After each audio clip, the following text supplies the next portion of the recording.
Hello, ladies and gentlemen, loyal Imperial citizens and rebel scum alike. Welcome to another Leah Maiden gameplay video. Back with more Star Wars Galaxy of Heroes today. Just wanted to make a quick video here. As the title suggests, I'm going to be addressing the news that we got in the recent Road Ahead, specifically the changes that CG have said they're going to be making to existing characters in the game. Now, I've been super busy in real life, so this is really the first chance that I've gotten to really take a look at these changes, really sit with them for a minute and absorb them. So I just wanted to make a quick video just to address it, to kind of share some of my thoughts and hopefully get some of your thoughts too, because I'd really like to hear what you're thinking, what you're feeling about this. So first up, if you don't know what I'm talking about, a few days ago CG released a new Road Ahead. So these are regular statements that they make, just addressing kind of the road ahead, the direction that they see Galaxy of Heroes moving in. Now, they tried out a new format for this one, and you can go and check it out on their website. I'll put a link down in the description of the video below. It is worth checking out if you haven't. There's some interesting information in there, the stuff that we're going to be going over today, but also there's more stuff there, and there is some good stuff there. I'll mention some of that before the end, so it's worth checking it out. As I said, it's a new format. They've actually got a video, which I did like. I hope they do more of these in future. Unfortunately, it also had some really bad news. So as the title suggests, as I'm sure you've seen online, a lot of other people are talking about this. Basically, they were saying that they're going to nerf a bunch of characters in the game. They're going to nerf Vader, they're going to nerf Thrawn, they're going to nerf Bastila Shan Fallen, Jedi Knight Luke, a bunch of characters, specifically non-galactic legend characters that people were using as effective counters to galactic legends. Now, that's not a coincidence. That's why they're nerfing them. They're literally going into the game and removing non-GL counters to GLs. They're basically changing the game so that you won't be able to counter galactic legends without galactic legends. That's why they're making this change, specifically so that they can kind of maintain galactic legends as the kind of upper echelon, the really top tier of characters in the game, and also so that they can keep the viability, the introduction of new characters moving forward as Galaxy of Heroes moves forward, so that they have more space to introduce more characters. That's their rationale for it. But basically what it means is that anyone who was currently using any of these characters, and do check out the post, there's several mentioned there, any of these non-galactic legend characters to counter galactic legends, you're not going to be able to do that anymore. They're going to remove the ability to counter galactic legends with non-galactic legend tunes. This sucks. I mean, it doesn't feel good. I don't think there's any other way to say that, any other way to spin it. This is pretty terrible. It feels like a smack in the face to players, especially free-to-play players, people who aren't spending money on the game, because, and if you've been watching my videos as I slowly grind towards Sith Eternal Emperor, the easiest, the most accessible galactic legend, the easiest to get, and I am spending money on that. I mean, I'm not spending much money on it, I'm certainly not wailing on it, but every now and again I'm dropping 10 bucks, 20 bucks here and there to get some extra crystals that I can spend, but it's taking me a really long time. Galactic legends are not really accessible to free-to-play players, so this just kind of feels like a smack in the face. And yeah, it really sucks. I mean, what are you doing, CG? This is terrible. I don't know where this is coming from. I wasn't aware of anyone in the community saying, hey, we really don't like these non-GL counters. I mean, I thought they were awesome. I've made videos about this before too. I loved what they did with Vader, the Vader rework a little while ago. I mean, they basically made him, and I thought this was intentional at the time, that they made him a free-to-play Galactic Legends counter. Not only is he free-to-play, he's also a character everybody gets, right? As you move through the kind of various milestones, by the time you reach level 85, by the time you're kind of a, end game in terms of gearing up the level, but mid-game maybe in terms of where you're actually at, you have a 7-star Vader. So you have a character that then, depending on how you gear up, depending on how you mod, especially, and of course using those Zetas, you could then counter Galactic Legends. I mean, how awesome is that? I really thought that was intentional. I really thought they were basically reaching out a hand to free-to-play players and saying, you know, we see you, we appreciate you, this is a way you can still be relevant in the game. And now they seem to be going back on all of that. They seem to be unwinding all of the changes that they've made in the game, and it really, really sucks.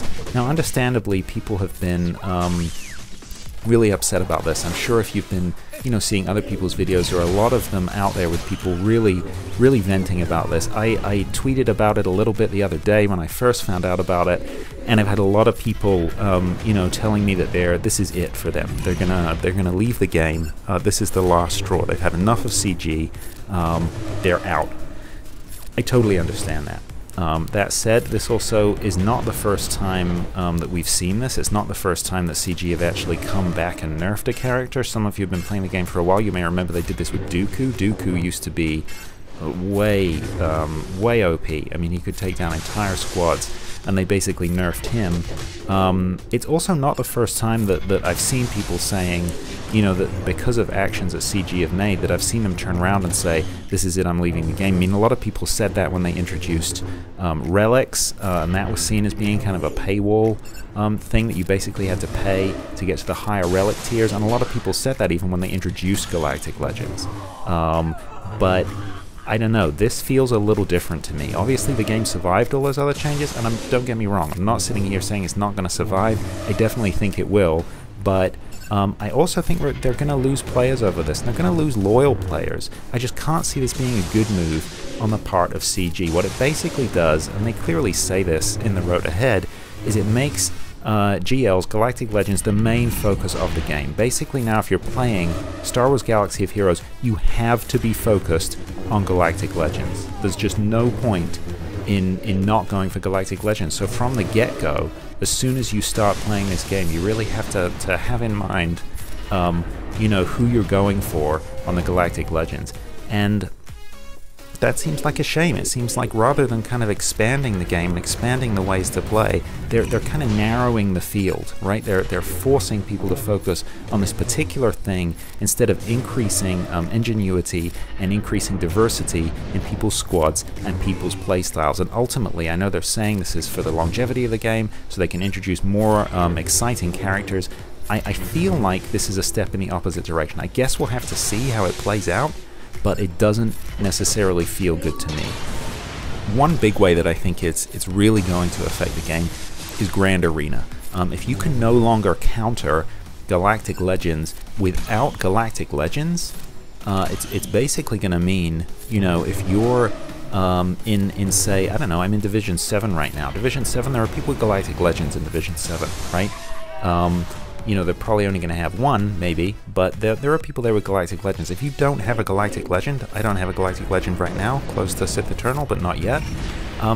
Basically, I'm going to lose. I'm going to lose a matchup against someone with a Galactic Legend, especially if they put it on defense, because there's no way I'm going to be able to beat it.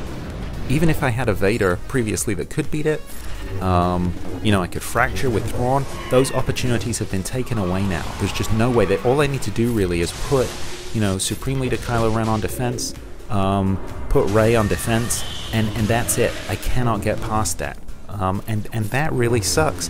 Higher up, if you've got a Galactic Legend, you've got one Galactic Legend, someone has two Galactic Legends, they're probably going to beat you now, because you can't counter it. It's basically just going to come down to who has more Galactic Legends. The matchups are going to be a foregone conclusion. Now, they haven't specified in the Road Ahead yet whether they're going to take that into account.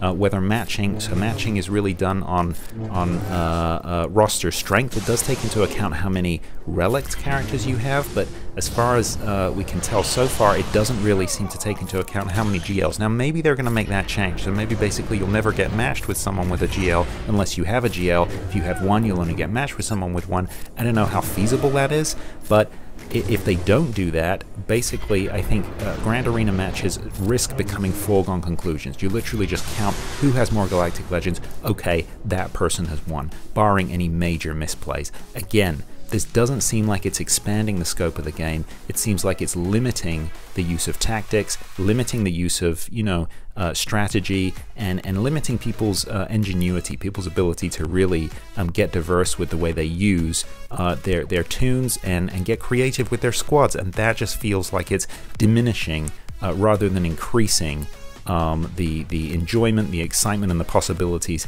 in the game, which can't possibly be what CG want to do here. That said, it's really easy to see this as just a play for money, right? Galactic Legends, as I said, when they were first introduced, people got angry. A lot of people left the game then because they saw them as, being behind this paywall, that basically you couldn't get a Galactic Legend unless you were willing to either grind for an obscene amount of time or pay, especially with the requirements for relicking up the characters to get to that Galactic Legend unlock event. And, undoubtedly that's partly what this is. As I said, they're saying it's so they can give them more options for introducing new characters into the game. But they partly also said that they do want to maintain the Galactic Legends as the upper echelon, the top level of play. Now, on one level I do understand that. They are expensive, so they have to be worth people going after. And don't get me wrong, I definitely understand CG wanting to make money on this game, right? And I don't begrudge them that. I mean, it's an amazing game. It obviously takes a lot of effort from a lot of really creative people, and I enjoy it every single day. I don't mind spending money on it. I get so much enjoyment from it. But it is a free-to-play game. So they have to take that into account. They have to provide for free-to-play players, which, I mean, they must make up the majority of the people engaging with this game. I want to give them the benefit of the doubt. Maybe this was made for financial, for economic reasons, but I want to believe that they also took into account the needs of players, and that genuinely this is good-spirited, that genuinely they are doing what needs to be done to make sure this game has the longest life possible, to make sure they can make these changes, that they can introduce interesting characters going forward. But I just don't know. I don't know. We'll just have to wait and see how this plays out. To be honest with you, I'd be inclined to agree with that more. I'd be inclined to give them the benefit of the doubt if they gave some indication that they were at least aware of or thinking about addressing some of the bottlenecks, the grind around gear, the grind around relics in the game. So some of the other stuff that they mention, I'll just briefly touch on this before we wrap up here. Some of the other stuff that they mention in the game, in the road ahead rather, they mention they're bringing in Relic 9. I mean, woohoo. I guess that's exciting for people. It's not that exciting for me because I just cannot picture the time when I bring a character up to Relic 9. I'm sure I'm going to do it, but the highest I have right now is Relic 7. And that's tough. To get a character up to Relic 7 is tough. It takes a lot of time and maybe even money. Maybe I have to throw some money in there to get some of the harder to get components for the higher relic levels. Relic 9, I mean, come on, that's gonna be even worse, even harder to get to. If they gave some indication that they were aware of that, and some indication that they were gonna maybe help out free-to-play or budget players on some of that grind, then I would be more inclined to give them the benefit of the doubt here and to think, okay, they are looking out for us, they are thinking about the players and the actual quality of the game rather than just the bottom dollar making that dollar, right, making the money. And I don't see that anywhere in any of the posts, and certainly not in this Road Ahead. On the other hand, there was some exciting stuff in this Road Ahead. So they mentioned new Galactic Legend, surprise, surprise, Lord Vader. Everybody knew that was coming. New ship. Now that's a little controversial, but at least Admiral Piet is getting a ship. We're going to have a bounty hunter capital ship in the game, even though it doesn't quite make sense. And Maul. We're going to get a version of Maul. Again, this is something that, I predicted, other people predicted. Really excited, actually, to have him a kind of Clone Wars Season 7 version of Maul in the game. That's really exciting. I wish that I could have read this Road Ahead and just been, really excited about these announcements. But honestly, the nerfing of the characters just puts a bad taste in my mouth. And it's a real shame. I kind of feel really let down. I want to have faith, but it's tough. Today it's pretty tough. That said, I have no intention of quitting Star Wars Galaxy of Heroes. I still love it. As I said, I want to have faith. I want to hope that moving forward it can continue to be the game that I've loved for a couple of years now, that I have put money into and that I'm really enjoying. I have every intention to carry on playing. I have every intention of, you know, approaching this with open arms, with an open mind, and seeing how things play out. I just don't know. Sitting here right now, I just don't know. But what about you? As I said, I have tweeted about this. The response has largely been negative.